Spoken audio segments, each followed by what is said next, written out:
सो hey guys, कैसे हो आप सभी लोग। Welcome back to my channel एजी अनाए मांगा। तो गाइस, आज मैं एक्सप्लेन करने जा रहा हूँ बुक ऑफ एस्पर के एपिसोड नंबर 524 को, जो कि काफी ज्यादा अमेजिंग होने वाला है। इसलिए पहले ही वीडियो को लाइक शेयर कमेंट सब कुछ कर डालना। और बाकी जिन लोगों ने भी अभी तक इसके पिछले एपिसोड को नहीं देखा है, तो मैंने उस एपिसोड का लिंक इस वीडियो के नीचे डिस्क्रिप्शन में दे दिया है, आप लोग जाकर के पहले उस एपिसोड को देख लीजिए। बाकी तो जिन लोगों ने ऑलरेडी देख रखा है, तो उनके लिए शुरू करते हैं हमारा आज का ये वाला एपिसोड। लेकिन उससे पहले हमारे दो नए मेंबर्स के लिए जिन्होंने की हमारे फर्स्ट लेवल मेंबरशिप को ज्वाइन किया, and special thanks to Yashin मंडल जिन्होंने की हमारा लेवल 3 यानी सिस्टर चूचू लवर के मेंबरशिप को ज्वाइन किया। कि आप लोग भी ज्वाइन बटन पे जाकर के मेंबरशिप को ज्वाइन कर सकते हैं। फिलहाल अभी तो हमारी आज की ये वाली वीडियो को शुरू करते हैं। तो अब इस एपिसोड की स्टार्टिंग में हमें सिस्टर चूचू को दिखाया जाता है, जो कि अपनी बड़ी गहरी अदाओं में स्माइल करते हुए जूफेन से कहती है कि जूफेन, जब तक तुम मेरे पास हो तब तक इस पूरी दुनिया में कोई भी मुझे डरा नहीं सकता। तो अब सिस्टर चूचू की इस कातिलाना अदा को देख करके तो जूफेन भी एक पल के लिए उन्हें ही देखता रह जाता है और फिर एक हल्की सी स्माइल करता है। इसके बाद जूफेन सिस्टर चूचू की कमर में हाथ डालते हुए उन्हें बड़े ही प्यार से अपनी ओर खींचता है और उनसे कहता है कि अब चाहे कुछ भी क्यों ना हो जाए, तो तुम्हें अब बिल्कुल भी छोड़ करके नहीं जाऊंगा। इतना कहते हुए जूफेन अपनी किसी एनर्जी को सिस्टर चूचू की बॉडी में एंटर करा देता है। दूसरी ओर बाकी के वेनरेबल्स इस रोमांटिक माहौल को देखते हुए कहते हैं कि जूफेन फाइंडिंग अभी भी हमारा इंतजार कर रहा है कि हम वहाँ जाकर के उसकी मदद करेंगे और उसे बचा करके लाएंगे। जबकि वो आवाज भी जूफेन और किंगचन को इस तरीके से देख गुस्से में चिढ़ते हुए जूफेन से कहती है कि कमीने बास्टर्ड, उस लड़की से अपने हाथ को दूर रख, क्योंकि वो लड़की मुझसे बिलोंग करती है। तुम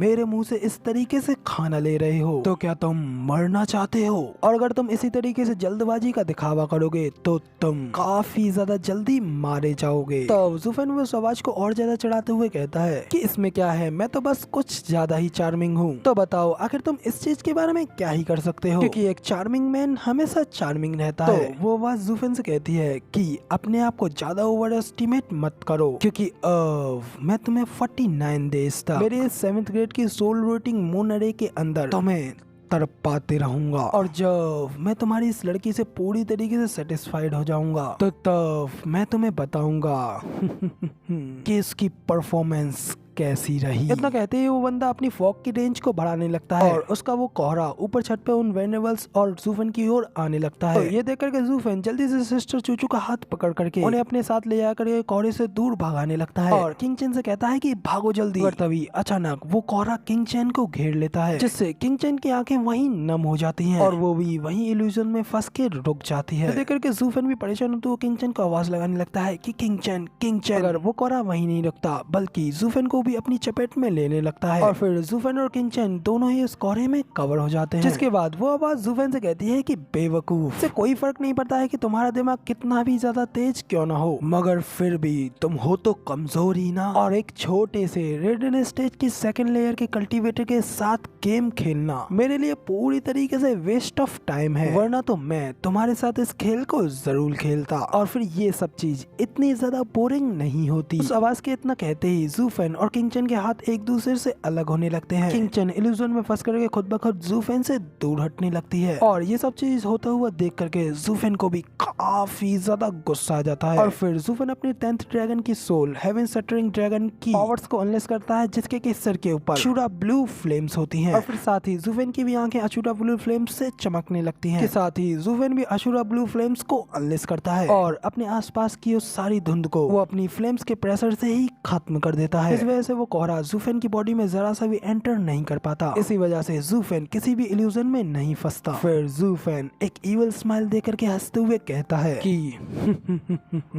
वो आदमी इतनी देर तक खेलता रहा है कि अब वो कुछ ज्यादा ही घमंडी हो चुका है और उसे उस बात का जरा सा भी सुराग नहीं है कि आखिर इस सब के एंड में आखिर में कौन हंसेगा। और अब समय आ गया है कि हम उसका पीछा करते हुए उसके ठिकाने तक जाएं। लेकिन फिर साथ ही जूफेन अपने इर्द गिर्द देखता है तो उसके चारों ओर उस पूरी जगह पर कोहरा फैला हुआ होता है, जिसे देख जूफेन कहता है कि ओ ये तो लगभग मैं भूल ही गया था कि मैं अभी भी उसकी अरे फॉर्मेशन में फंसा हुआ हूँ। फिर साथ ही जूफेन हंसते हुए कहता है कि अगर तुम इस एक 7th ग्रेड की अरे को बना सकते हो तो क्या मैं भी ये नहीं कर सकता, क्योंकि मेरे पास में भी तो सीक्रेट स्टोन्स का खजाना है। इतना कहते हुए जुफेन अपना एक कदम बढ़ाते हुए वहीं पर एक झटके में एक पावरफुल सी अरे फॉर्मेशन को सेटअप कर देता है और कहता है कि अगर देखा जाए तो इस रेस्पेक्ट में मैं यहाँ पर तुम्हारा एंसेस्टर, तुम्हारा बाप हूँ बाप। साथ ही जुफेन वहाँ पे खड़ा अपने कुछ हैंड साइन बनाता है, फिर साथ ही कुछ स्पेल कास्ट करते हुए कहता है कि जब अरे से अरे टकराएगी तो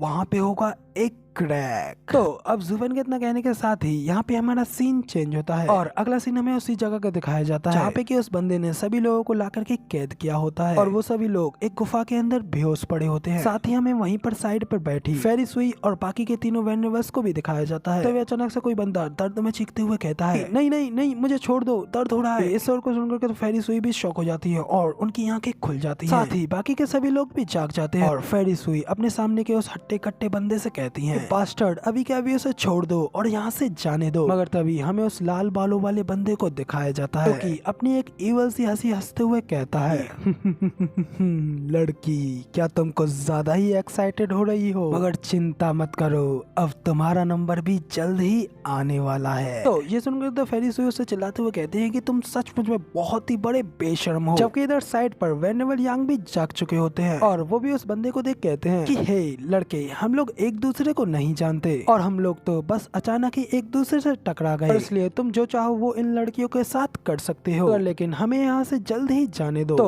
वो लाल बालों वाला बंदा कहता है क्या कहा, तुम्हें जाने दूं?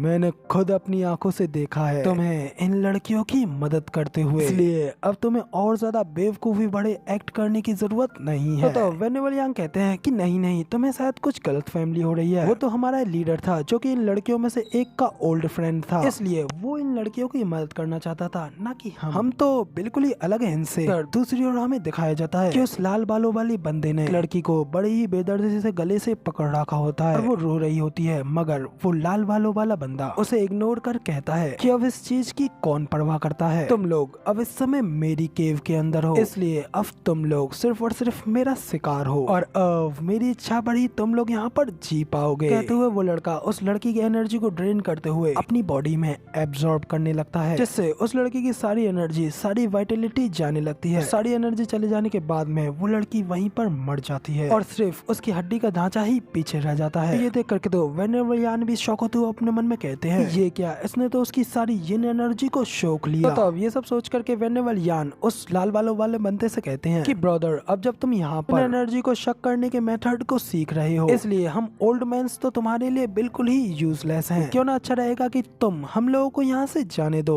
वेनेबल यांग की ये बात सुनकर के वो बंदा अपने हाथ को ऊपर की ओर उठाता है और अपनी एनर्जी को अनलिस्ट करते हुए उन सभी लोगों में से एक लड़के को अपनी पावर से अपनी ओर खींचने लगता है, जिससे कि वो लड़का अपने आप उड़ते हुए उस लाल बालों वाले बंदे के हाथ में आ जाता है। तभी वो बंदा उस लड़के की एनर्जी को भी बॉडी से शक करते हुए अपने अंदर लेने लगता है। ये देख करके तो वेनेबल यांग और भी ज्यादा घबरा जाते हैं और उनके शरीर से टोटली पसीने छूटने लगते हैं और वो उस बंदे से पूछते हैं कि दोस्त क्या तुम एक आदमी हो या फिर एक औरत, और क्या तुम सिर्फ एक को ही नहीं चुन सकते, इससे कम से कम हम में से कुछ को तो जीवित रहने का मौका मिल जाएगा। तो वो बंदा ईवल सी स्माइल देते हुए हंस करके कहता है मैं दोनों ही यिन और यान दोनों एनर्जी को ले सकता हूँ और तुम चिंता मत करो, मैं जल्द ही एक इथेरियल स्टेज की यान को टेंडर कर रहा हूँ और ये निश्चित रूप से मेरे लिए एक ट्रीट होगी। इसी के साथ अब हमें बताया जाता है कि हेलियन फ्लेम सेक्ट वो भी अपनी स्टेज पर आ गया है। तो गाइस इसी के साथ में ये अमेजिंग एपिसोड यहाँ पे